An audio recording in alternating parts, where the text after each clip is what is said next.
Greetings, ladies and gents, and welcome to this latest narration of the web series The Survivor Becomes a Dungeon. If you are new to the series, there is a playlist listed down below in the description.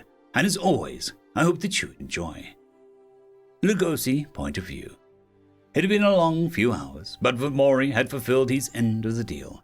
Lugosi had his pack back, and they had a place to stay. Vidmore had guided them into a cave at the base of his mountain.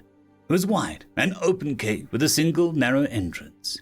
The area was relatively spacious, with plenty of room for them to grow into. Lugosi had been warned, however, that there was a threat further down the cave, deep under the mountain. But for now, that was fine since the danger had shown no signs of leaving its space, as far as anyone can tell. He had been informed by Vidmore that there were already people on this land and that they were under his protection. This meant that they were also under the protection of Lugosi and his pack from now on. Looking himself over, Lugosi had grown considerably. He was longer, taller, and possibly even denser than before, if not a little lanky outright. It was more than a little discombobulating, if he was honest with himself, no longer being looked down upon by others, as he was now unquestionably bigger than the rest of the pack. The dynamics within the pack had also changed, Vidmore having gifted the rest of them a higher level of intelligence and understanding of the world around them, much to the confusion of the wolves themselves.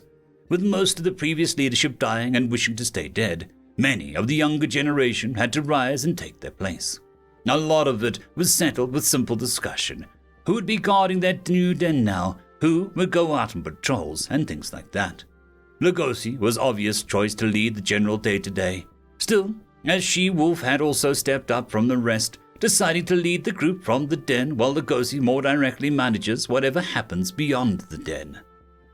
With the den suitably organized and managed for the moment, Lugosi found himself sitting outside in the mouth of the cave, staring out at the setting sun on the horizon. He wasn't too sure how he felt. He was satisfied with the overall turn of events, knowing that his pack won't go hungry or freeze this winter.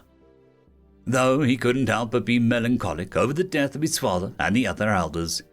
They were gone, and despite being offered the chance to come back, they chose to remain in their eternal rest. The young wolf remained lost in thought for some time, unknowingly ignoring the world until some cawing broke through the fugue. "Ahoy, Pop! You're a new recruit, aren't you?"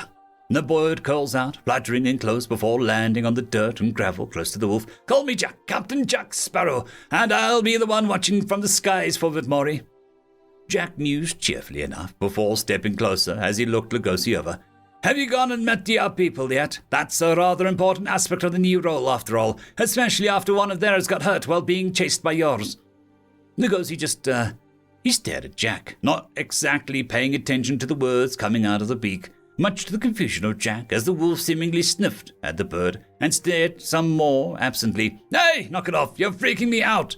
Jack finally snapped after a few too many seconds of that, even lobbing a ball of water as he pelted Lugosi in the face, seemingly snapping the wolf out of their stupor. What was that for?" Lugosi reacted in response, not exactly sure what was going on as he got to all fours and vigorously shook his fur.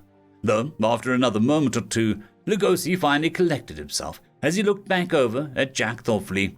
"You're, like me, right? A leader under Vidmore." Jack eyed the wolf warily before responding slowly. "Aye, nothing gets past you, I can tell." Lugosi simply tilted his head curiously at that before continuing. "So, what brings you here?" Jack just seemed to look tired of this exchange already, as he flapped his wings and hopped a little closer. "I'm here to make sure you pay the people a visit. You're new and need to familiarize yourself with them. Vidmore likes these people, so we gotta make sure nothing happens to them, right?"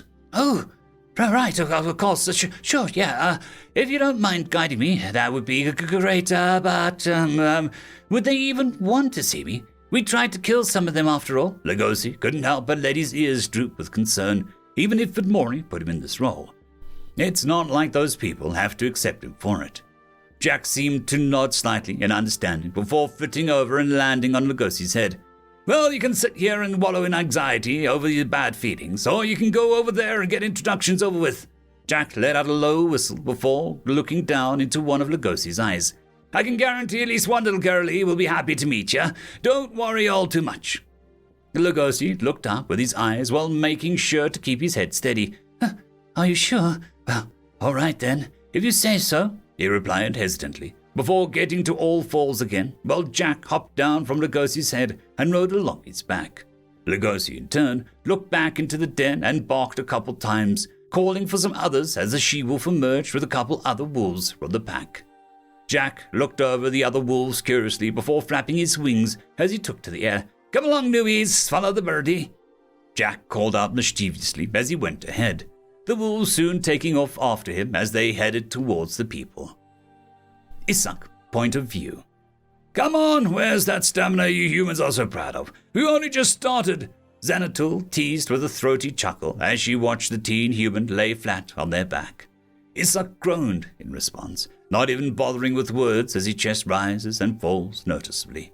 They were around the clearing of the old campfire, sparring with two decently carved wooden training swords in order to keep their skills sharp.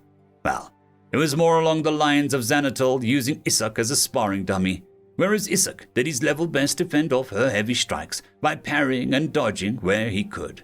Eventually, he rolled over onto his side, the dirt clinging to his sweaty arms, forming a thin layer of mud as he pushed up to his feet. Oh, don't give me that. You're just sparring with me because you're bored, and I'm the only other one who actually knows how to wield a sword, he retorted as he rolled his shoulders and released a heavy sigh of exasperation. Are you going to teach me anything, or are we going to just keep doing this? Xanatul flicked her tongue with amusement as she stepped closer to Isak and poked him with the chest with a training sword before putting it back. Maybe tomorrow, novice. For now, let us first focus on stamina.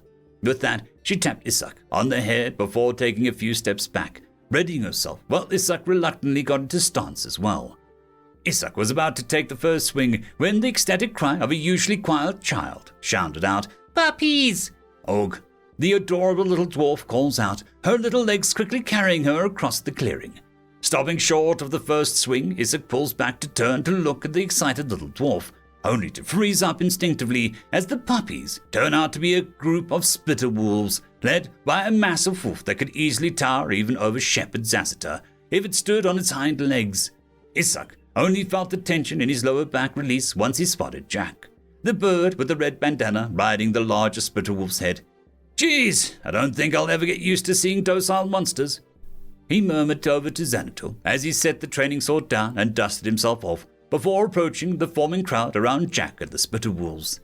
The wolves, for their part, are more disturbed and confused by their reception, Og somehow managing to already get on the back of the biggest wolf, while the kids and some adults crowd around the other three splitter wolves. Even the prowler cubs were getting mixed into the action, messing with the wolf tails and clamoring about with the other children.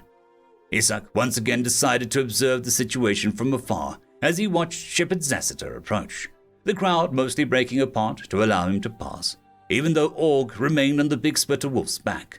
A few of the other kids were still stroking the other wolves' fur coats, the wolves, in turn, being surprisingly patient in response to their antics.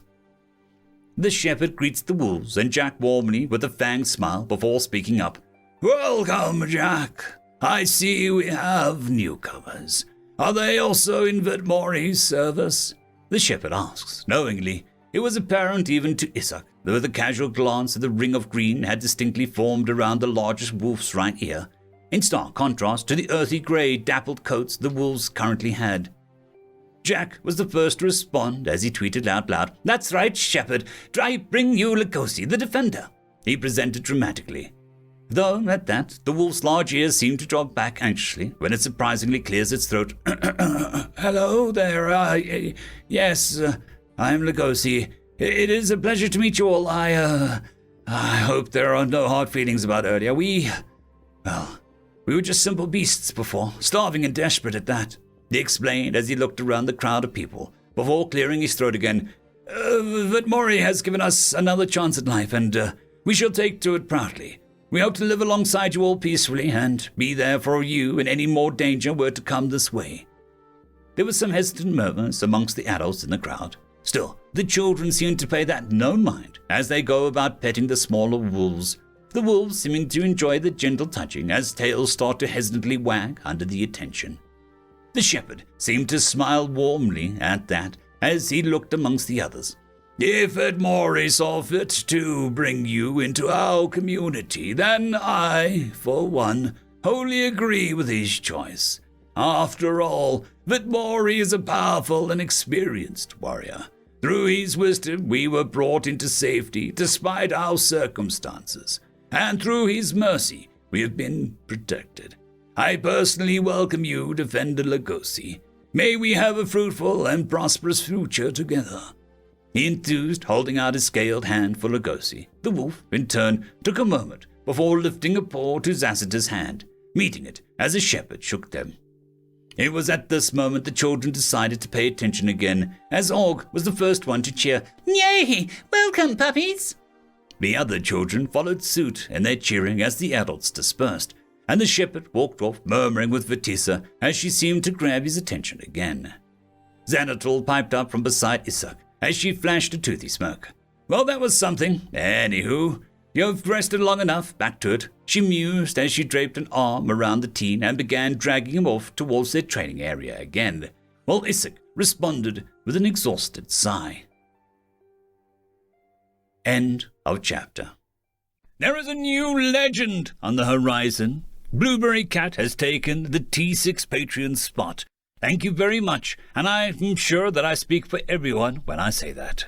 I would just like to thank our T5 members, Lord Azrekahl, AmbroseKTal, Quantem Wensday, Dragzoon W.R.E, Blueberry Cat, Cam Maxwell, Casper Arnholtz, Bushmaster 177, and Leslie 517. Thank you very much.